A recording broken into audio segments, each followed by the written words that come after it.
Hello दोस्तों, नमस्कार। मैं प्रदीप लर्निंग विद बीबीसी में आपका स्वागत करते हैं, अभिनंदन करते हैं और आपका मंगल हो।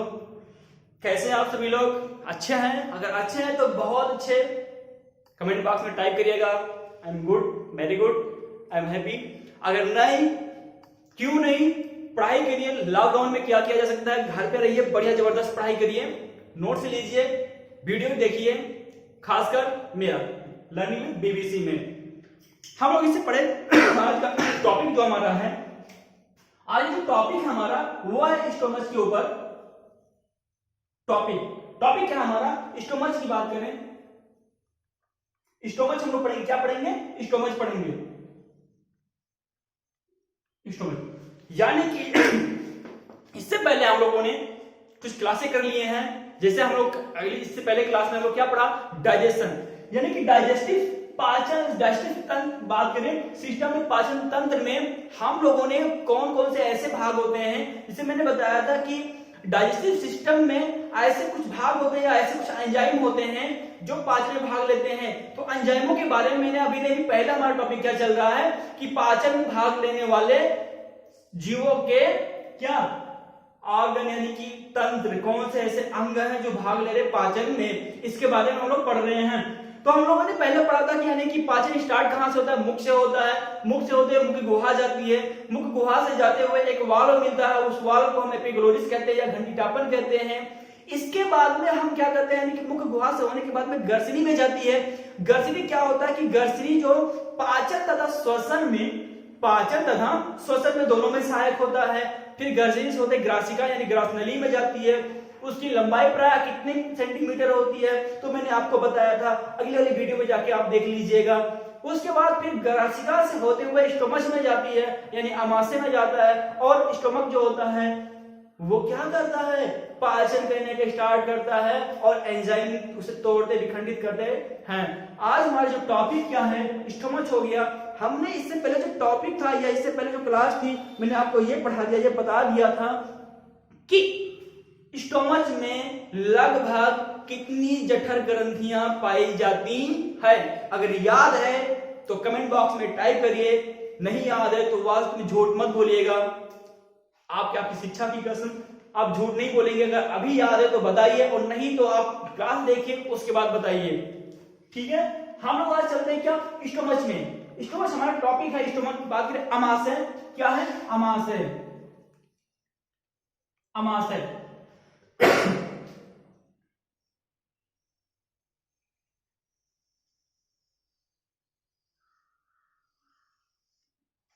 कुछ इस प्रकार से बात करें हम,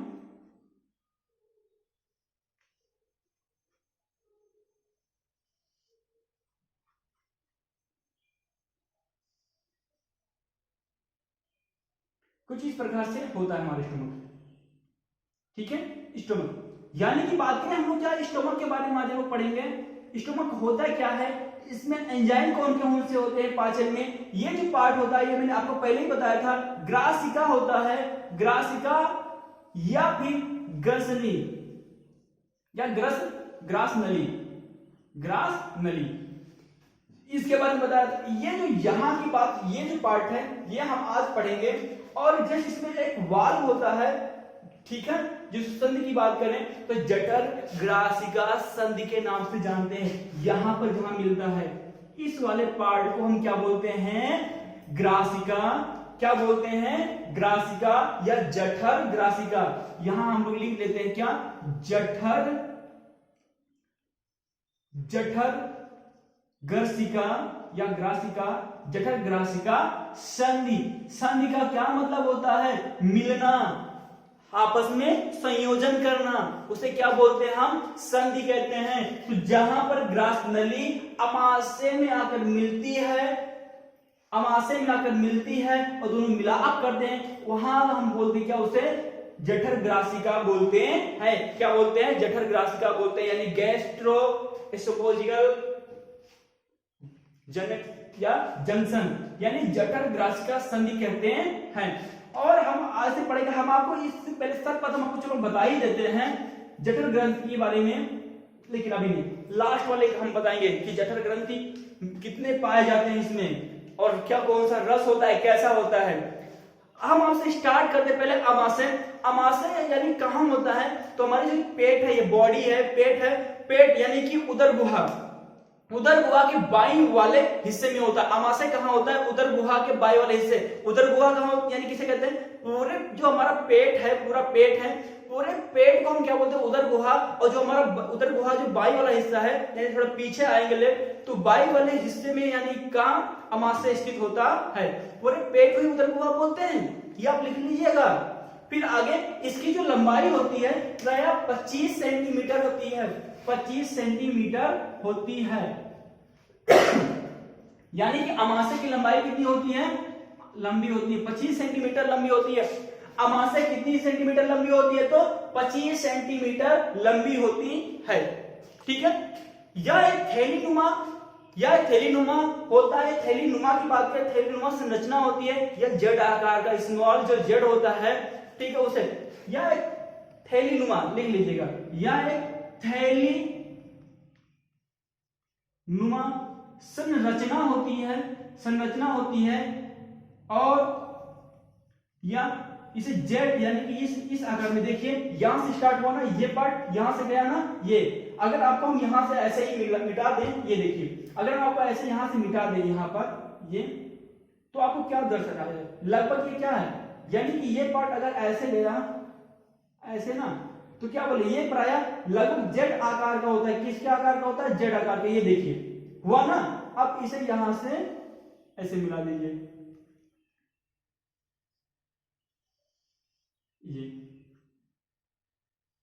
ये क्या जेड आकार का होता है, थैलीनुमा संरचना होती है, या जेड आकार का होता है। देखिए फिर इसकी जो लंबाई कितनी बताया मैंने, 25 सेंटीमीटर से 30 सेंटीमीटर के आसपास होता है, 30 सेंटीमीटर। आपके कहीं कहीं बुकों में आपको कहीं 25 सेंटीमीटर मिलेगा, या कहीं कहीं आपको 30 सेंटीमीटर मिलेगा। लेकिन आप लोग क्या करेंगे, कंफ्यूज नहीं होंगे। ठीक है, अगर आपके क्वेश्चन में कहीं 25 सेंटीमीटर आ जाता है तो आप टिक मारिएगा 25 सेंटीमीटर में, या आपके कहीं क्वेश्चन में 30 सेंटीमीटर, तो 30 सेंटीमीटर लंबी होती है। लेकिन चौड़ाई इसकी कितनी होती है, तो इसकी चौड़ाई की कोई भी चौड़ाई नहीं होती है, कोई लिमिट नहीं है चौड़ाई की। क्यों, क्योंकि जितना हम खाना खाते जाएंगे इसकी क्या चौड़ाई बढ़ती जाएगी, खाना जितना अधिक खाएंगे इसकी चौड़ाई उतनी बढ़ती जाएगी। लेकिन इसकी लंबाई निश्चित होती है, चौड़ाई निश्चित नहीं होती है। ठीक है, आगे बात करें अमाशय की दीवार पर। ये देखिए, अमाशय की दीवार पर, ये अमाशय है, अमाशय की दीवार पर ये पार्ट,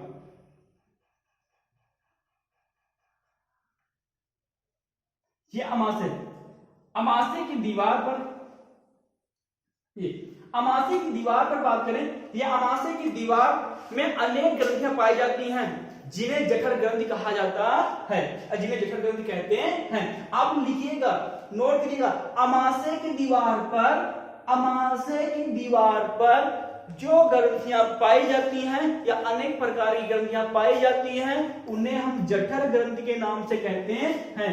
किस ग्रंथि के नाम से कहते हैं, तो जठर ग्रंथि के नाम से कहते हैं, जठर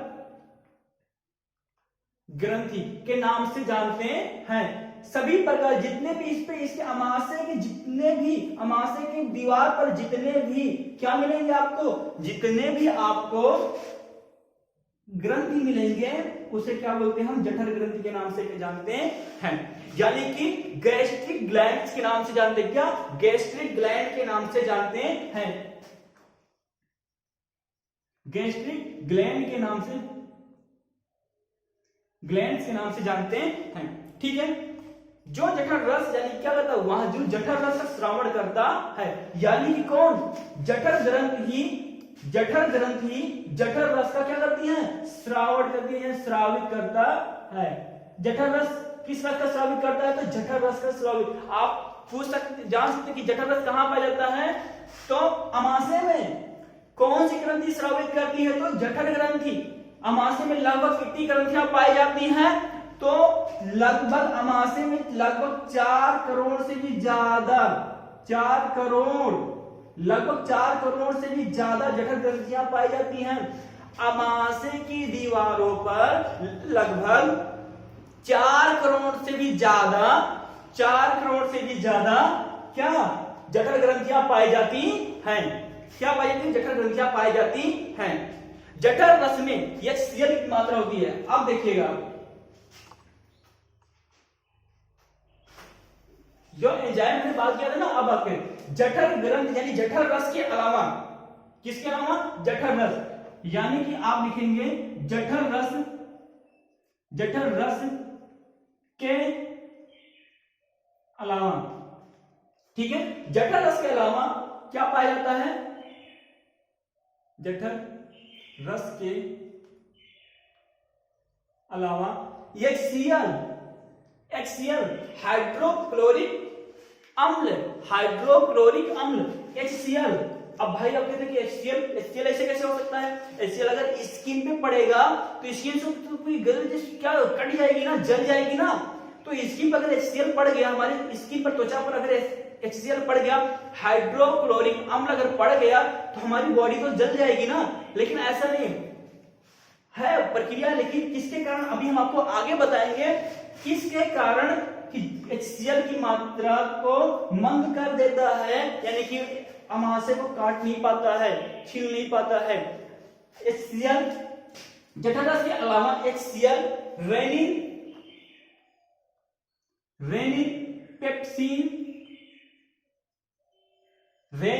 पेप्सिन अनेक एंजाइम पाए जाते हैं। नामक एंजाइम में अनेक नामक एंजाइम पाए जाते हैं। देखिए हमने बात किया था ना एंजाइम का, एक तो ग्रंथ होती है, एक एंजाइम होता है। तो एंजाइम में HCl रेनिन पेप्सिन, ये जठर रस हो गया एक एंजाइम, HCl हाइड्रोक्लोरिक अम्ल ये दूसरा एंजाइम हो गया, रेनिन तीसरी एंजाइम होगी, पेप्सिन चौथी हो गई। ये नामक एंजाइम जठर ग्रंथ अमाशय में पाई जाती है, जो पाचन क्रियाओं में काफी ज्यादा सहायक होता है। ठीक है, आगे अमाशय में भोजन क्या होता है? अमाशय में भोजन आंशिक रूप से पाचन एवं संग्रहण होता है। आंशिक रूप से मतलब क्या? आप लिखिएगा, देखिए बता दे आपको। अमाशय में भोजन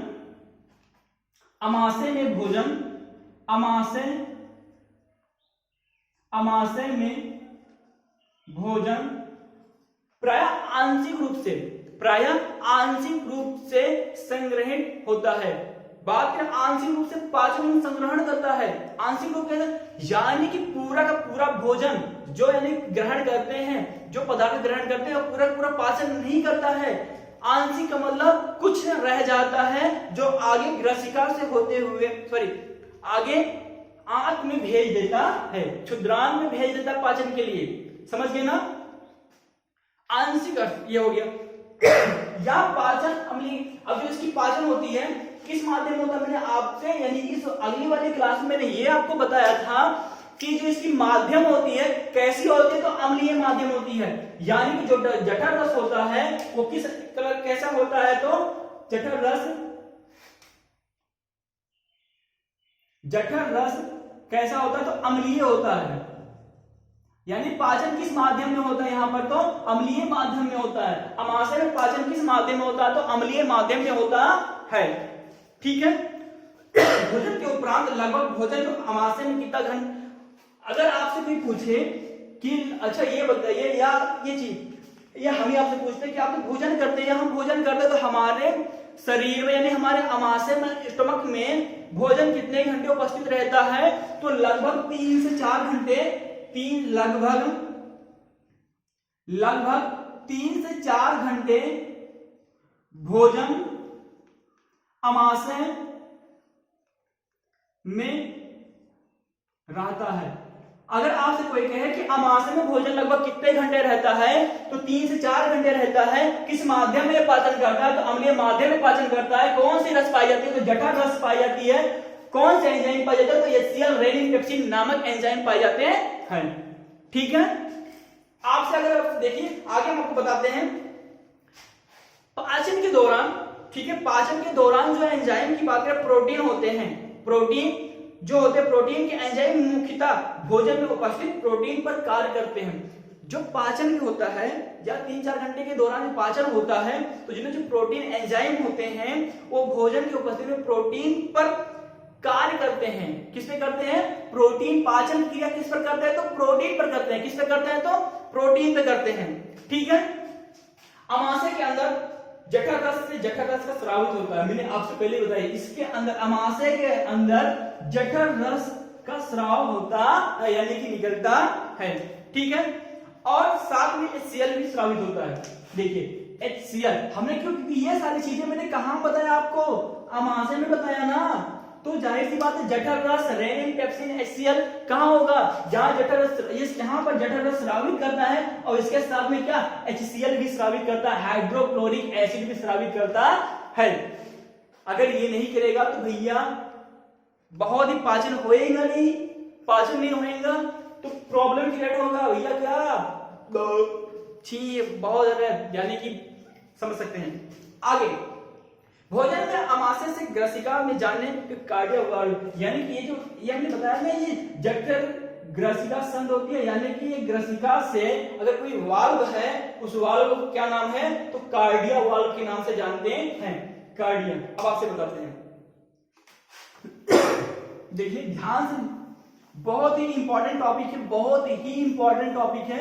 आप इसे ध्यान पूर्वक ही पढ़िए, क्योंकि अगर आप ध्यान पूर्वक नहीं पढ़ते हैं तो आपका ही लॉस होगा और आप सबसे पीछे रह जाएंगे सभी बच्चों से।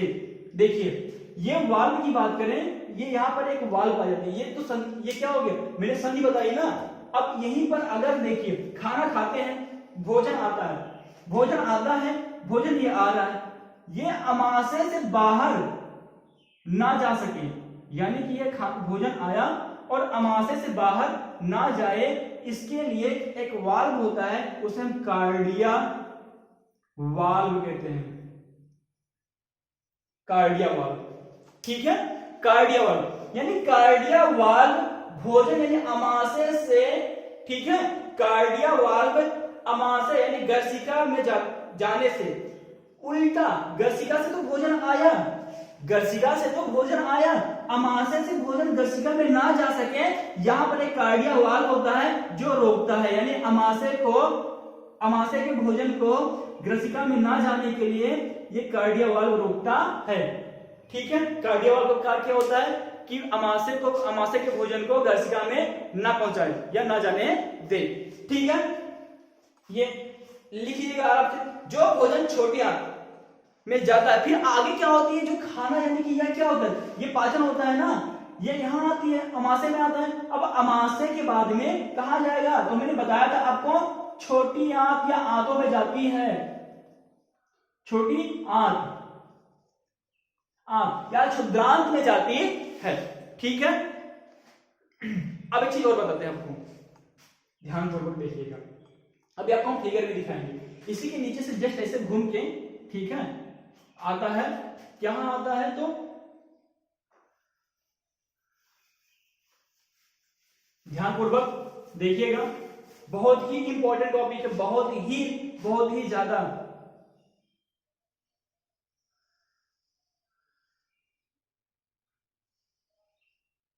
ये हो गया अमाशय, और अमाशय से जो घूम के यहां पर बात करें, ये क्या हो जाएगा?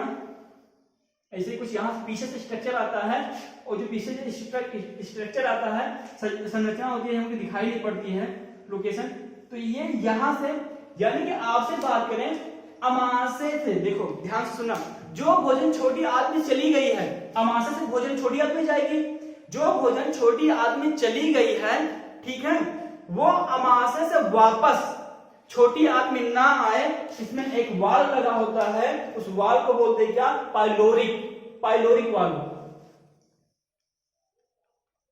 पाइलोरिक वाल्व कहा है। यानी पाइलोरिक वाल्व का कार्य क्या होता है कि अमाशय से भोजन जो छोटी आंत में चली आई है और छोटी आंत से दोबारा अमाशय में ना जाए, कौन सा वाल्व सहायक ऐसा होता है? वाल्व होता है तो पाइलोरिक वाल्व होता है।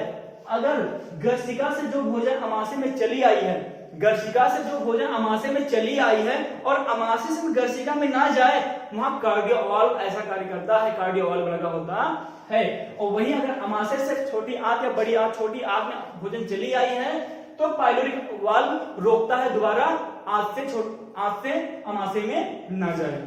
ये आपका आज का टॉपिक। आगे अगर हम लोग बात करेंगे जो लाइपेज यानी जो एंजाइम होते हैं, विशेषता क्या है, इसके बारे में हम लोग अगली क्लास में जानेंगे। आज की क्लास इतना ही। अच्छा लगा हो तो कमेंट, लाइक, शेयर, सब्सक्राइब करना ना भूलें। लर्निंग विद बीबीसी को, ब्रेन बूस्टर क्लासेस को। धन्यवाद। आपका दिन मंगल हो, शुभ हो। जय हिंद।